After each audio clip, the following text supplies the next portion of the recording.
யாத்ராகமம் 9ஆம் அதிகாரம். பின்பு கர்த்தர் மோசேயை நோக்கி, நீ பார்வோனிடத்தில் போய் எனக்கு ஆராதனை செய்ய என் ஜனங்களை போகவிடு. நீ அவர்களை விடமாட்டேன் என்று இன்னும் நிறுத்தி வைத்தாயாகில், கர்த்தருடைய கரம் வெளியிலிருக்கிற உன் மிருக ஜீவன்களாகிய குதிரைகளின் மேலும் கழுதைகளின் மேலும் ஒட்டகங்களின் மேலும் ஆடு மாடுகளின் மேலும் இருக்கும். மகா கொடிதான கொள்ளை நோய் உண்டாகும். கர்த்தர் இஸ்ரவேலரின் மிருக ஜீவன்களுக்கும் எகிப்தியரின் மிருக ஜீவன்களுக்கும் வித்தியாசம் பண்ணுவார். இஸ்ரவேல் புத்திரருக்கு உரியவைகள் எல்லாவற்றிலும் ஒன்றும் சாவதில்லை என்றார். மேலும் நாளைக்கு கர்த்தர் இந்த காரியத்தை தேசத்தில் செய்வார் என்று சொல்லி, கர்த்தர் ஒரு காலத்தை குறித்தார் என்றும் எபிரேயருடைய தேவனாகிய கர்த்தர் சொல்கிறார் என்றும் அவனிடத்தில் சொல் என்றார். மறுநாளில் கர்த்தர் அந்த காரியத்தை செய்தார். எகிப்தியருடைய மிருக ஜீவன்கள் எல்லாம் செத்து போயிற்று. இஸ்ரவேல் புத்திரரின் மிருக ஜீவன்களில் ஒன்றாகிலும் சாகவில்லை. பார்வோன் விசாரித்து இஸ்ரவேலரின் மிருக ஜீவன்களில் ஒன்றாகிலும் சாகவில்லை என்று அறிந்தான். பார்வோனுடைய இருதயமோ கடினப்பட்டது, அவன் ஜனங்களை போகவிடவில்லை. அப்பொழுது கர்த்தர் மோசேயையும் ஆரோனையும் நோக்கி, உங்கள் கைப்பிடி நிறைய சூளையின் சாம்பலை அள்ளிக்கொள்ளுங்கள். மோசே அதை அவனுடைய கண்களுக்கு முன் வானத்திற்கு நேராக இறைக்க கடவன். அது எகிப்து தேசம் எங்கும் தூசியாகி, எகிப்து தேசம் எங்கும் மனிதர் மேலும் மிருக ஜீவன்கள் மேலும் எரிபந்தமான கொப்பளங்களை எழும்ப பண்ணும் என்றார். அப்படியே அவர்கள் சூளையின் சாம்பலை அள்ளிக்கொண்டு பார்வோனுக்கு முன்பாக வந்து நின்றார்கள். மோசே அதை வானத்துக்கு நேராக இறைத்தான். அப்பொழுது மனிதர் மேலும் மிருக ஜீவன்கள் மேலும் எரிபந்தமான கொப்பளங்கள் எழும்பிற்று. அந்த கொப்பளங்கள் மந்திரவாதிகள் மேலும் எகிப்தியர் எல்லார் மேலும் உண்டானதினால் அந்த கொப்பளங்கள் நிமித்தம் மந்திரவாதிகளும் மோசேக்கு முன்பாக நிற்கக்கூடாதிருந்தது. ஆனாலும் கர்த்தர் மோசேயோடே சொல்லியிருந்தபடி கர்த்தர் பார்வோனின் இருதயத்தை கடினப்படுத்தினார். அவன் அவர்களுக்கு செவி கொடுக்கவில்லை. அப்பொழுது கர்த்தர் மோசேயை நோக்கி, நீ அதிகாலமே எழுந்திருந்து போய் பார்வோனுக்கு முன்பாக நின்று எனக்கு ஆராதனை செய்ய என் ஜனங்களை அனுப்பிவிடு. விடாதிருந்தால் பூமி எங்கும் என்னைப் போல வேறொருவரும் இல்லை என்பதை நீ அறியும்படிக்கு இந்த முறை நான் சகலவித வாதைகளையும் உன் இருதயத்திலும் உன் ஊழியக்காரர் மேலும் உன் ஜனங்கள் மேலும் அனுப்புவேன்.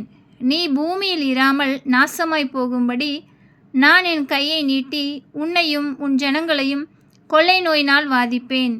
என்னுடைய வல்லமையை உன்னிடத்தில் காண்பிக்கும்படியாகவும் என் நாமம் பூமியில் எங்கும் பிரஸ்தாபம் ஆகும்படியாகவும் உன்னை நிலைநிறுத்தினேன். நீ என் ஜனங்களை போக விடாமல் இன்னும் அவர்களுக்கு விரோதமாய் உன்னை உயர்த்துகிறாயா?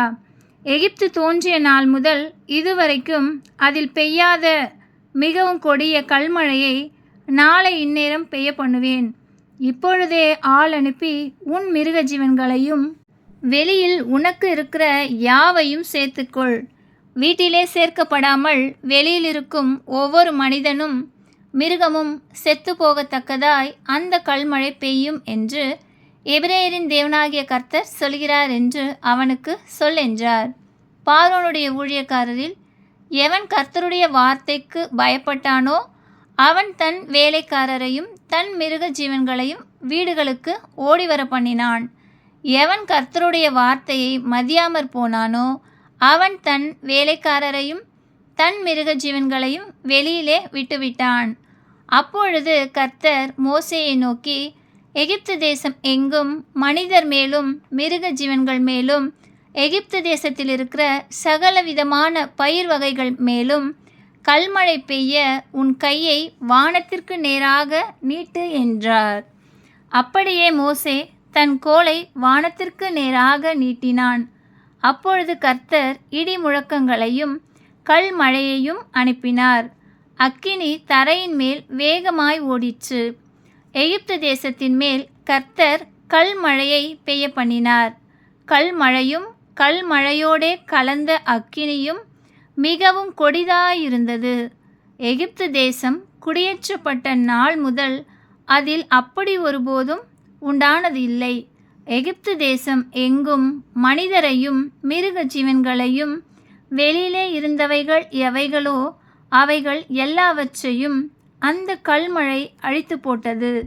அது வெளியின் பயிர் வகைகளை எல்லாம் அழித்து வெளியின் மரங்களை எல்லாம் முறித்து போட்டது. இஸ்ரவேல் புத்திரர் இருந்த கோசென் நாட்டில் மாத்திரம் கல்மழை இல்லாதிருந்தது. அப்பொழுது பார்வோன் மோசேயையும் ஆரோனையும் அழைப்பித்து, நான் இந்த முறை பாவம் செய்தேன். கர்த்தர் நீதி உள்ளவர், நானும் என் ஜனமும் துன்மார்க்கர். இது போதும். இந்த மகா இடிமுழக்கங்களும் கல்மழையும் ஒழியும்படிக்கு கர்த்தரை நோக்கி விண்ணப்பம் பண்ணுங்கள். நான் உங்களை போக விடுவேன். இனி உங்களுக்கு தடையில்லை என்றான்.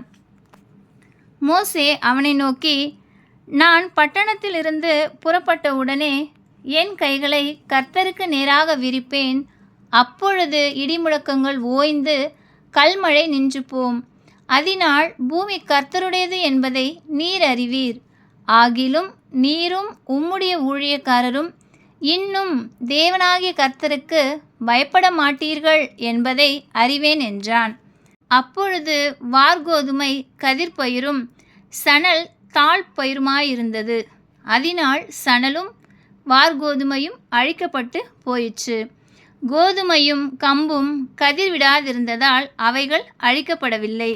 மோசே பார்வோனை விட்டு பட்டணத்திலிருந்து புறப்பட்டு தன் கைகளை கர்த்தருக்கு நேராக விரித்தான்.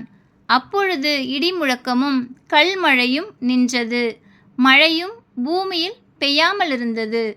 மழையும் கல்மழையும் இடிமுழக்கமும் நின்று போனதை பார்வோன் கண்டபோது அவனும் அவன் ஊழியக்காரரும் பின்னும் பாவம் செய்து தங்கள் இருதயத்தை கடினப்படுத்தினார்கள். கர்த்தர் மோசேயை கொண்டு சொல்லியிருந்தபடியே பார்வோனின் இருதயம் கடினப்பட்டது. அவன் இஸ்ரவேல் புத்திரரை போகவிடவில்லை. ஆமென்.